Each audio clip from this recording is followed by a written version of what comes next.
इस वीडियो में देखेंगे जानेंगे इस फ्लैट में इलेक्ट्रिकल जो वर्क करना है, केसिंग बिट की वायरिंग, तो किधर बाथरूम है और इस फ्लैट में कितना रूम है।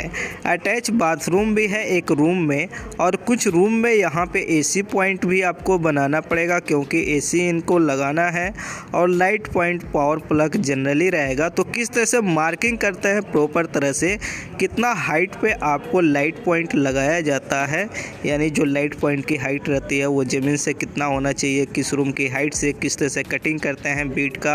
अगर कहीं पे इनर आउटर कॉर्नर पे लगाना हो तो प्रॉपर तरह से कैसे लगाते हैं, और सबसे बड़ी बात कितनी हाइट पे कौन सा बोर्ड लगाए, पावर प्लग या आपका स्विच बोर्ड हो या एसी का बोर्ड हो, वो कितना हाइट पे लगाया जाता है, किस तरह से मेजरमेंट किया जाता है, A to Z हम आपको दिखलाएंगे, बतलाएंगे, प्रॉपर तरह से बीटिंग भी करेंगे। इसके बाद जो अगला पार्ट आएगा उसमें हम आपको बीटिंग करके नहीं दिखलाएंगे, सिर्फ वायरिंग करके दिखलाएंगे।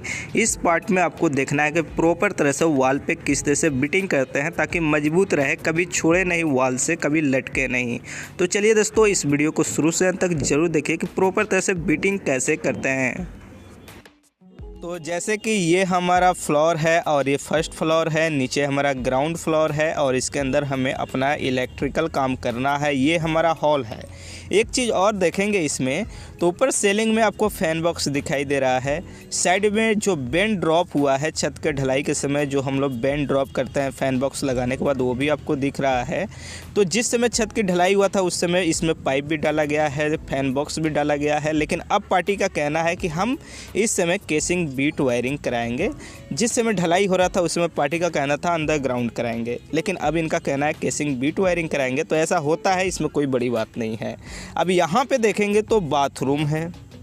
अब इस बाथरूम में हमें गीजर का भी पॉइंट देना है, लाइट पॉइंट भी देना है, तो इसको हम आपको दिखलाएंगे वायरिंग करने के टाइम। इसके बगल में एक रूम है। जैसे ये जो रूम है ये अटैच बाथरूम है। जैसे यहाँ पे देखेंगे तो ये बाथरूम है, यहाँ पे इन करेंगे, ये रूम के अंदर है। इसमें भी हमें गीजर का पॉइंट बनाना है, इलेक्ट्रिकल लाइट पॉइंट देना है, प्लस ये रूम थोड़ा बड़ा है और इसमें एसी का भी पॉइंट देना है। इस चीज़ को हमेशा ध्यान में रखिएगा। सीलिंग में फ़ैन है तो हमें फ़ैन बॉक्स को अंडरग्राउंड जो पाइप डाला गया है उसी को यूज कर लेंगे। अगर जहाँ पे सेलिंग में फ़ैन बॉक्स नहीं डाला जाता है जनरली, तो वहाँ पे क्या होता है, केसिंग बिट लगाकर सेलिंग रोज लगा करके फ़ैन का पॉइंट बना सकते हैं। उसके बाद हम बाहर आते हैं और बाहर आने के बाद फिर देखेंगे हॉल से यहाँ पे एंट्री करेंगे तो एक यहाँ पे रूम है और इसकी लंबाई ज़्यादा है, चौड़ाई कम है, और इसमें बस एसी का पॉइंट नहीं देना है, बाकी पावर प्लग और लाइट पॉइंट देना है। उसके बाद यहाँ आएंगे इसके बाहर साइड, तो यहाँ नीचे जो है पोलिटो है क्योंकि इसके नीचे गाड़ी वगैरह लगाना है।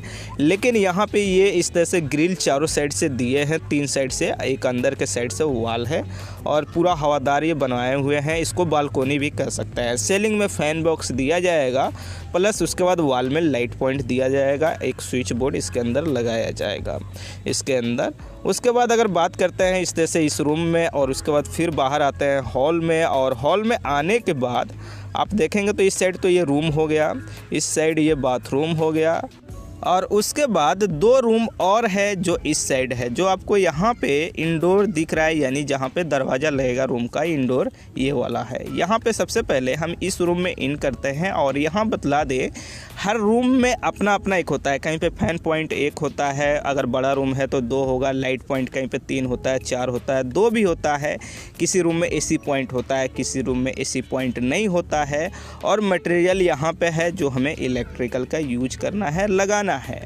तो कहीं कहीं पे पॉइंट कम होता है, कहीं पे ज़्यादा होता है।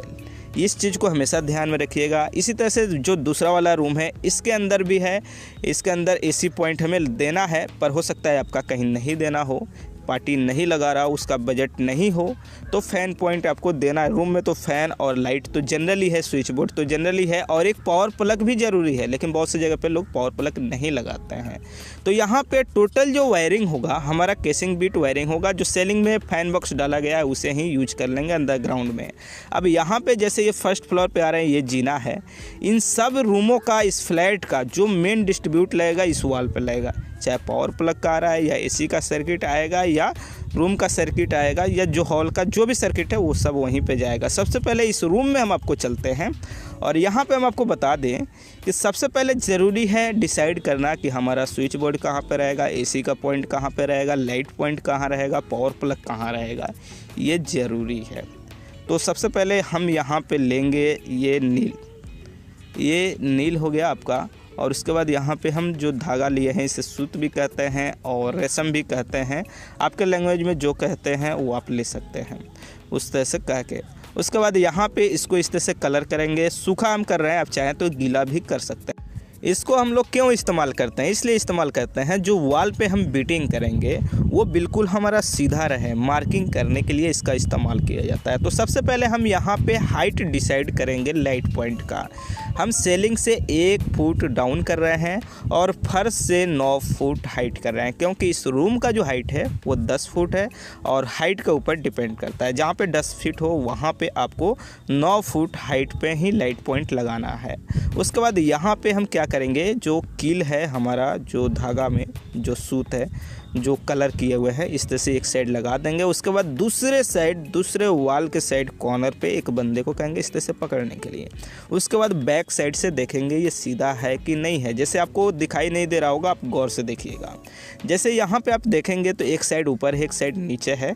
तो सबसे पहले इस साइड से डाउन कराएंगे जिधर से हाइट है, इस तरह से डाउन करा के इसको देखेंगे कि सीधा हुआ कि नहीं। ज़रूरी है परफेक्ट बिल्कुल सीधा होना, ये बहुत ज़्यादा ज़रूरी है। जब सीधा हो जाएगा उसके बाद इसको क्या करेंगे, एक साइड बीच में से पकड़ के छोड़ना होगा। कैसे, चलिए हम आपको यहाँ पे दिखाते हैं। जैसे यहाँ पे इस बंदे ने इस तरह से पकड़ा और पीछे खींचा और छोड़ दिया, अब ये मार्किंग हो गया यहाँ पे। अब चलिए हम थोड़ा नज़दीक से दिखाते हैं। जैसे यहाँ पे आप देखेंगे तो ये मार्किंग हो गया, अब ये बिल्कुल सीधा है। अब क्या करेंगे, यहाँ पे हम चलते हैं, इस कील को निकाल लेते हैं और इसी तरह से दूसरे साइड चलते हैं और फटाफट जहाँ जहाँ हमें बीटिंग करना है वहाँ पे मार्किंग कर लेते हैं। और इस तरह से आपको भी मार्किंग कर लेना है, जितना बीटिंग करना हो, कहीं पे कम है कहीं पे ज़्यादा है। अगर सेलिंग में कर रहे हैं तो भी मार्किंग करना ज़रूरी है। प्रॉपर तरह से मार्किंग करने के बाद आपको बीट लेना होगा, जिसे केसिंग बीट कहा जाता है, बेटन भी कहा जाता है, बीट सिर्फ भी कहा जाता है। यहाँ पे जैसे हम 25-16 का यूज कर रहे हैं, आपका हो सकता है साइज कुछ और हो, कम और ज़्यादा भी हो सकता है। एक चीज़ यहाँ पे बतलाना चाहेंगे, जैसे इसका जो कवर है ये देखिए, एक ढक्कन है और एक बेस है। अब यहाँ पे जैसे हम ओपन किए हुए हैं, ये भी नीचे लगा सकते हैं और ये भी लगा सकते हैं, जैसे इस वीडियो में मैंने दिखलाया है। इसलिए आज की वीडियो में हम इसी को लगाएंगे नीचे।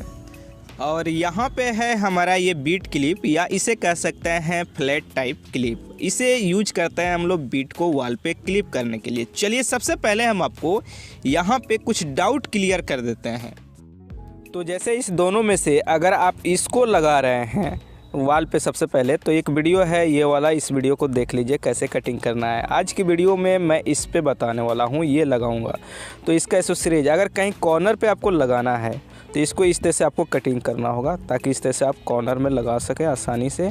अगर आपको आउटर, जैसे एक इनर होता है एक आउटर होता है, कॉर्नर 2 तरह का होता है।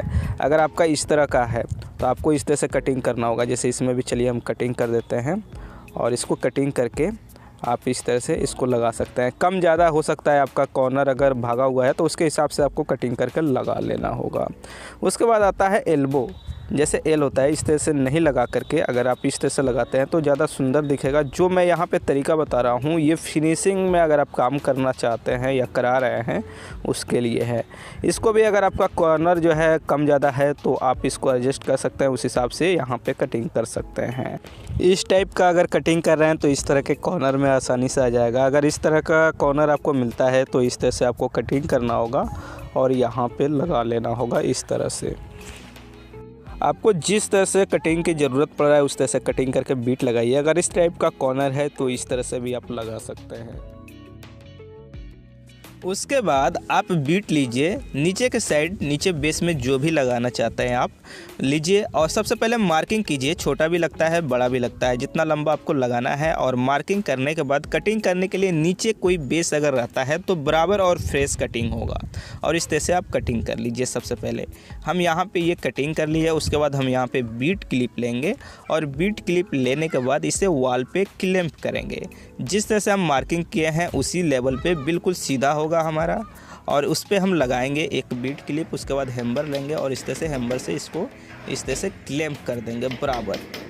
इधर उधर हैम्बर नहीं लगे, नहीं तो बीट जो है वो आपका डैमेज हो जाएगा, यानी ख़राब हो जाएगा, टूट जाएगा। उसके बाद सीधा कर लेंगे। एक बीट क्लैंप करने के बाद सीधा करके दूसरा वाला क्लैंप किया जाता है ताकि हमारा फ्रेश सीधा हो जाए। उसके बाद इस तरह से हम क्लैंप कर लेंगे। उसके बाद जो बीट क्लिप होता है उसका जो डिफरेंस होता है एक बीट क्लिप से दूसरे बीट क्लिप की दूरी, वो लगभग 300 mm होना चाहिए। मान के चलिए 1 फीट की दूरी पे होना चाहिए। इस तरह से आपको बीट क्लिप करना है। अगर कहीं पे आपको ज़रूरत समझ में आ रहा है कि और नज़दीक करें तो और नज़दीक कीजिए, लेकिन दूरी मत कीजिए। उस तरह से क्या होगा, मजबूती जो पकड़ है वॉल से वो कमज़ोर हो जाता है। तो इस तरह से बीट क्लिप हम यहाँ पर कर लिए हैं प्रॉपर तरह से। इस तरह से आपको बीट्स को क्लैंप कर देना है वॉल से। अब ये अटैच हो गया, यानी वॉल से पकड़ हो गया और मजबूत हो गया। इस तरह से आप जितना बीट लगाना चाहते हैं बीट लगाइए और क्लैंप कर दीजिए। अगर कहीं पे कॉर्नर है या जॉइंट है तो वहाँ पे आप एक बराबर ही बीट लगाइए, कोई ऊपर नीचे नहीं होना चाहिए। नहीं तो क्या होगा, ऊपर का जो ढक्कन लगाइएगा ऊपर नीचे दिखेगा तो फिर अच्छा नहीं लगता है, फिर वो अच्छा काम नहीं हुआ। और इस तरह से आप जितना बीट चाहें उतना बीट लगा सकते हैं, आपका जितना भी हो।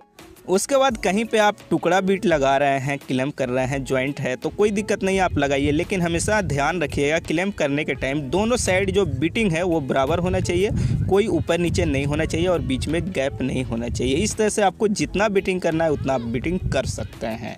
बीटिंग करने के बाद आता है स्विच बोर्ड की हाइट, पावर प्लग की हाइट। तो चलिए अब बात करते हैं स्विच बोर्ड। कभी भी स्विच बोर्ड लगेगा दरवाजे के पास लगता है और उसका हाइट जो होता है वो 1500 mm होता है, ऊपर वाला हिस्सा। केसिंग बीट अगर घर में वायरिंग कर रहे हैं, किसी रूम में कर रहे हैं तो वहाँ पे 1500 mm ऊपर का हिस्सा होना चाहिए।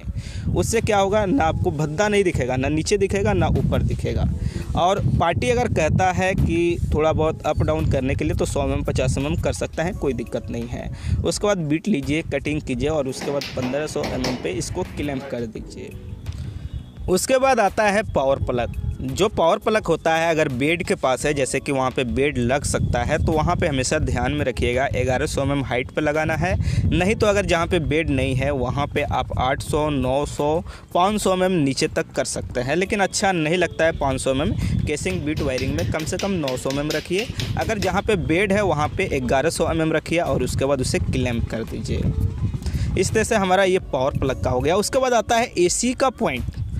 एसी का जो पॉइंट होता है वो 1400 mm हाइट पे लगाया जाता है उसका स्विच बोर्ड, अगर मेन स्विच बोर्ड में आपका नहीं है, अलग है तो। क्योंकि यहाँ पे एक सॉकेट भी लगाया जाता है और जाड़े के दिन में ज़्यादातर हीटर यूज होता है, एसी यूज नहीं होता है। उसके बाद एक चीज़ और हम यहाँ पे बतलाना चाहेंगे, जैसे ये बीट में देखेंगे तो एक होल किए हुए हैं, इसको हम लगाएंगे जहाँ पे हमारा फैन बॉक्स से बेंड ड्रॉप हुआ है वहाँ पे। क्योंकि यहाँ पे अंडरग्राउंड पाइप है तो यहाँ पे जो होल है इसके थ्रू हमारा वायर जाएगा बेंड में, बेंड से पाइप में, पाइप से फैन बॉक्स में। बीट को वॉल में क्लैंप करने के बाद जो बीट क्लिप होता है उससे क्लैंप करने के बाद ग्रिप स्क्रू लेंगे। यहाँ पे देखेंगे तो वाइट में भी हमारे पास ग्रिप है और ब्लू में भी है, जिसे ग्रिप भी कहा जाता है, फिशर भी कहा जाता है, गुल्ली भी कहा जाता है। बस क्वालिटी आपको अच्छा होना चाहिए, कलर से कोई मतलब नहीं होता है। स्क्रू उसी हिसाब से आपको लेना है जितना बड़ा आपका ग्रिप है, यानी गुल्ली है। उसके बाद यहाँ पे वाशर भी लिए हैं, ये वाशर आपके स्क्रू में चला जाना चाहिए इस तरह से, और इसका इस्तेमाल करेंगे यहाँ पे। ज़रूरी है, इसे अगर आप लगाते हैं तभी आपका बीट जो है वॉल के साथ लॉन्ग लाइफ हो जाएगा और मजबूत हो जाएगा। इसके साथ आपको एक ड्रिल मशीन की ज़रूरत पड़ेगी। अगर हैमर ड्रिल मशीन है तो ज़्यादा बेहतर है, क्योंकि कंक्रीट या बीम आ जाता है तो अच्छी तरह से होल कर सकेगा। उसके बाद यहाँ पे एक वायर है, बोर्ड है, एक्सटेंशन कॉर्ड हम बनाए हुए हैं कहीं दूर से लाइन लाने के लिए। उसके बाद यहाँ पे मशीन में हम लाइन भी दे दिए हैं और ये चल भी रहा है। अब चलिए एक चीज़ और यहाँ पे हम बतलाते हैं, ये प्रॉब्लम ज़्यादातर आता है लोगों के साथ। जैसे ये अगर अच्छा मशीन लिए हैं तो आपको साथ ये तो स्केल मिल जाएगा, आप इसे इस्तेमाल कर सकते हैं, लगा सकते हैं। जितना आपको होल करना है उतना पे सेट कर लीजिए और उतना ही लंबा आप होल कीजिए। लेकिन क्या है, हर कोई बड़ा मशीन नहीं लेता है, बजट हाई नहीं होता है, तो वहाँ पे आपको क्या करना होगा, कोई भी आप बीट लगा रहे हैं, जितना बड़ा आपका जो फिशर है, जो ग्रिप है, उतना बड़ा मार्किंग कीजिए और उसके बाद उस पर अच्छे तरह से मजबूत टेप लगा दीजिए। अब इतना बड़ा क्या होगा, आप होल कर सकते हैं, परफेक्ट होगा, ना कम होगा ना ज़्यादा होगा। अगर बराबर करेंगे तो जो स्क्रू कसेंगे वो अच्छा लगता है। उसके बाद क्या करेंगे, वॉल में ड्रिल करेंगे। जैसे यहाँ पे हम ये ड्रिल कर दिए और यहाँ पे भी ड्रिल कर दिए। इसकी भी जो दूरी है ना, वही 300 mm लगभग होना चाहिए, 1 फुट मान सकते हैं, इतना गैप रखिए। और उसके बाद क्या कीजिए, यहाँ पे स्क्रू लीजिए और ये फिशर लीजिए, जिसे ग्रिप भी कहते हैं। और इसे सबसे पहले क्या करेंगे, फिशर को इस तरह से लगा देंगे। जितना जगह आप ड्रिल कर रहे हैं हर जगह पे इस तरह से ज़रूर लगाइए। फिशर लगाने के बाद हम क्या करेंगे, स्क्रू लेंगे, स्क्रू लेके स्क्रू ड्राइवर से पूरा टाइट करेंगे, थोड़ा सा भी लूज नहीं, फुल टाइट करेंगे। ये क्या होगा, मजबूत हो जाएगा, पकड़ लेगा, अब ये कभी निकल नहीं सकता है। इस तरह से टोटल स्क्रू को हम कस लेंगे और इस तरह से जितना जगह जितना आप बीटिंग किए हुए हैं हर जगह पे आप इस तरह से ड्रिल कर लीजिए और इसका गैप वही मैक्सिमम रखिए 300 mm और हर जगह पे ग्रिप स्क्रू लगा करके इस तरह से टाइट कर दीजिए। अब इस तरह से ये मजबूत हो गया। इस तरह से ग्रिप स्क्रू कसने के बाद एक चीज़ और आता है, जैसे यहाँ पे आप देखेंगे, यहाँ पे आपको ये कटिंग करना होगा बीच वाला हिस्सा, ताकि आपका जो वायर है वो सही तरह से बिल्कुल आसानी से बिना परेशानी के वायर जा सके। तो इस तरह से जितना जगह है उतना जगह पे आपको कटिंग कर लेना होगा ताकि हमारा वायर आसानी से जाए, हमें किसी तरह का परेशानी नहीं हो, परफेक्ट बैठ जाए, वायर ज़्यादा भी है तो भी जा सके। और ये कटिंग करना होगा बराबर और फ्रेश। तो इस तरह से जितना जगह है उतना जगह आप कटिंग कर दीजिए। उसके बाद एक काम और आपको करना है, सबसे पहले यहाँ पे ये जो बीट है ये लंबा वाला लगा देते हैं और मोटा वाला लगा देते हैं, क्योंकि हमें जो मेन लाइन का वायर लेके आना है वो यहाँ से लेकर के आना है। आपका दूसरे जगह भी हो सकता है, तीसरे जगह भी हो सकता है बोर्ड से आए, स्क्वायर बॉक्स से आए। जैसे हम यहाँ पे होल करेंगे, ये हॉल के साइड जा कर के निकलेगा। चलिए हम क्या करते हैं, यहाँ पे ड्रिल करते हैं और यहाँ पे इस साइड हमारा निकलेगा और यहीं से होते हुए जो हमारा डिस्ट्रीब्यूटर बॉक्स यहाँ पे लेगा, यहाँ पे हमारा मेन वायर आ जाएगा। हो सकता है आपका स्विच बोर्ड से या स्क्वायर बॉक्स, जहाँ से आपका सुविधा है वहाँ से लेकर के जाइए और इस तरह से एक बार फ्रेश जरूर कर दीजिए होल को। तो चलिए दोस्तों, इस वीडियो में इतना ही। मिलते हैं अगले वीडियो में। इसकी वायरिंग कैसे करते हैं step by step, part by part हम आपको वीडियो लेके आएंगे और बेहतर तरह से आपको दिखलाएंगे, बतलाएंगे। अगर आपको वीडियो अच्छी लगी तो लाइक और शेयर जरूर कीजिए। चलिए दोस्तों, मिलते हैं अगले वीडियो में एक नई इलेक्ट्रिक